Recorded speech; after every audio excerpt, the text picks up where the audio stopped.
Hello and welcome back to Radio ATN. My name is Danny Pancratz. I'm one of the board members for ATN and happy to be joined by, if you're familiar with ATN, there's a good chance you're familiar with our guest, Dr. Melissa Sadin.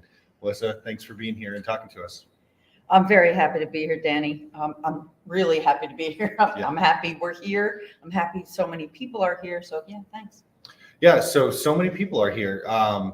Melissa, you've been involved with the creation of this conference, and so this is year 6. So what's it been like over 6 years and the years before that, seeing all of this come to fruition? I think it really was a magical, if we build it, they'll come story. I got involved with ATN because I have a highly traumatized son, and I was alone and judged by people who didn't understand and starting to judge myself. And I remember the first call that I had with the Julie B.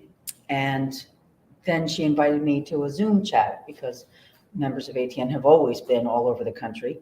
And I met Lorraine Schneider and Stephanie Gard, and they were just talking about their kids. And I was like, Theo does that. And these folks are with it together people. And I remember Stephanie said to me, you're a great mother. Your son is traumatized. And so that was it. That was the beginning of, I think, a big change in my family because I wasn't ashamed. And I had already done a lot of learning, but the parenting side was still very lonely and sad. And so then I just started, I remember when ATN moved from the Yahoo group to Facebook. And it was much easier to kind of read. And mostly I just started answering people who had questions about schools because I was a school administrator. And it was things like, have you phrased it this way? Or did you ask this question? And Julie, I guess, was paying attention and asked me to do one of their Ed summits they used to do, audio recordings back in the day. And I was so honored to do it. And then Julie and I kept talking, and then it was, would you be on the board? So what do I do? But I go to my first board retreat, and somewhere near the end, I said, if you tell the teachers you'll change the world. Right now, you're doing such a fabulous job, but parents who have the wherewithal to ask you for help. Right. What about all the parents who don't even know what trauma is? If you start telling the teachers, they tell 25 families. Mm-hmm. And then we just started talking about that. And Lorraine was the one who was like, what would that look like? I just started talking about the conferences I go to as an educator. Right. And then honestly, those 3 women made it happen. It's one thing to dream something. It's another thing to have the talent to make it happen. Yeah. And that's what they did. And here we are. Well, so many cool things in that. Well, I love you shouting out the women and the additional team that makes this happen. It's a very small staff, a lot of volunteers and people like you helping out over the years. But you said you were alone, and that was the start of all of this. And now we're here on ATN, Radio ATN, and people are saying, I've found my people, right? And this is a community, and it's people coming year over year if they're able to, because it's re-energizing. So that has to be pretty incredible to have, started feeling alone, to finally connecting with ATN initially, but now seeing hundreds and thousands of educators over the course of the last 6 years coming together. So that's really great. And so my favorite thing so far, this time in Houston, is a woman who came up to me after my session, and she got emotional and just said to me, this is my 2nd year here because I feel seen. And I was like, please write that in the feedback. That's why we're here. Yeah. That's it. I mean, yes, okay, you get some strategy for school. That's all fantastic. But the underlying message to all of this is take care of yourself, and then you can take care of others. Yeah, I mean, we've had keynote presenters. I'm sure a lot of sessions have mentioned the importance of making children feel seen, but it's important for the teachers and the administrators feeling seen themselves. I said to somebody on an interview earlier today, it's incredible when in a session when you get the participatory response from the audience, right? And that for me is people feeling seen, and they're like, yes, somebody is saying the things I've been thinking, or that I've been saying. Yeah, that's, maybe fall on deaf ears for colleagues who aren't ready or haven't kind of learned yet. And to just feel seen themselves and connected is I think, really energizing for people. So we wanted to talk about how awesome ATN is and the conference. We're doing a good job of that so far. ATN rocks. Yeah, but the other thing is you have a new book, and you mentioned your son Theo. I know you wrote was it your first book you co-wrote with Theo? But now there's been a couple more. And so, what number book is this, and what's it all about, and what can we learn this time from your books? So this is my 6th book. And the first book was Theo. I wasn't going to write books. I don't know anything about writing books. Theo graduated high school and felt very strongly that now I wasn't going to be talking to teachers about all the other kids like him. And so I started principaling a gigantic school and kind of put him off. He wouldn't be deterred. He gave me a list. Mom, this is the 20 things. You just need to find a way to tell teachers this. I was like, I have to write a book about this. Yeah. So, all right. So then I learned when you write a book, then you write other books. Right. So I've had the opportunity to work with Adam Lanningham, who's our book sales guy here now. Yes, yeah. And he's a tremendously talented, gifted educator. Ralph Rothaker, who is also on the ATN board. It's starting to sound like a big happy family. With you too, right? Leadership. And I did one for strategies and another one with Callie Phlox, who is only not here this year, but has been here all the other years as an arts educator. So, but I was a special educator, and then I was a principal, and then I was a director of special ed. And there was always this, but I have to speak to them. Because if you're a special educator, it's good education, and then also all the other things we do. Right. And so ASCD actually approached me after a session up in Boston and said, would you write a book for us? I was like,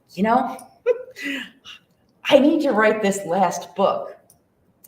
So I did. I'm thankful to ASCD for publishing it. And it is a book it's for anybody who works with kids, because it does explain the brain and the impact. And there are a lot of great specific teaching strategies, but it also covers how to find trauma in the testing we do for special education.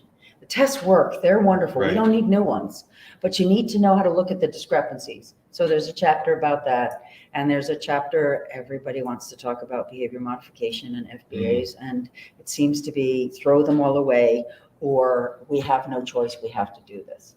And I found a middle road. I'm a director who knows the value of that kind of data. Right. But I'm also the mother of a child who was terribly damaged by some of that, not because the teachers intended that. And so I was finally able, in the last 2 chapters of this book, to address it and say, listen, if your supervisor's making you do it, then don't get in trouble and you don't have to throw it away, but you can do it through the lens of trauma-informed and build attachment instead of, if you sit quiet, I'll give you a smiley face.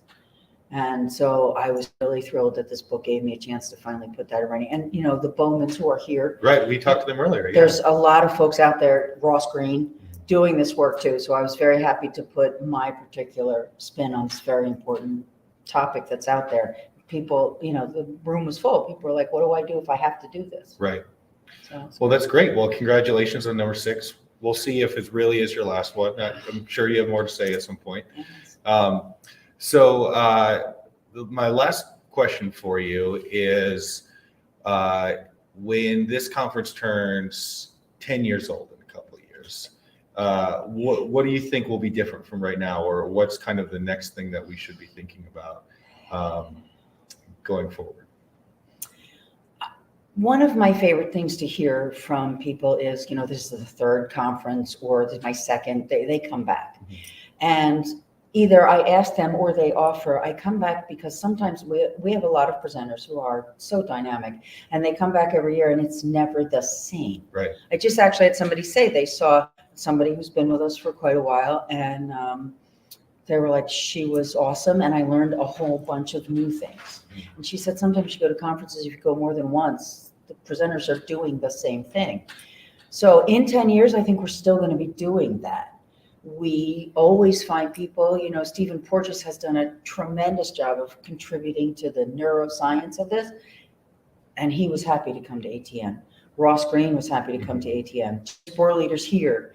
And Lori DeSaltis was here this morning. And so there's always people adding their passion to this work, and ATN finds ways to bring them here to us as well. And so I think that in 10 years, it's going to be the same and as different as it always is. Yeah, that's a good way to put it. The same, but different. And yeah, I think that touches on something that really inspires me each year is seeing all these experts and educators committing to their continuous learning, right? Yes. And understanding that even their own development is a journey, and it's the conversation's not over, right? So that's why it can be different year over year as there's, additional things found that work, new science and all of that. So that was my last question for you, but the one thing we haven't talked about is your organization, Ducks and Lions, too. So in addition to Melissa's book and finding Melissa speaking at conferences like this, there's Ducks and Lions. So you want to just mention one thing about what you do with Ducks and Lions? You can get all of my books directly from me with a friends and family discount if you mention ATN. And I do professional development. So I'll come to your school. I can do it virtually. I train any school board, anytime, anywhere for free. As a sitting school board member, I feel like somebody needs to tell them what this is all about. So I am glad to say that, publicly when a lot of people can hear me.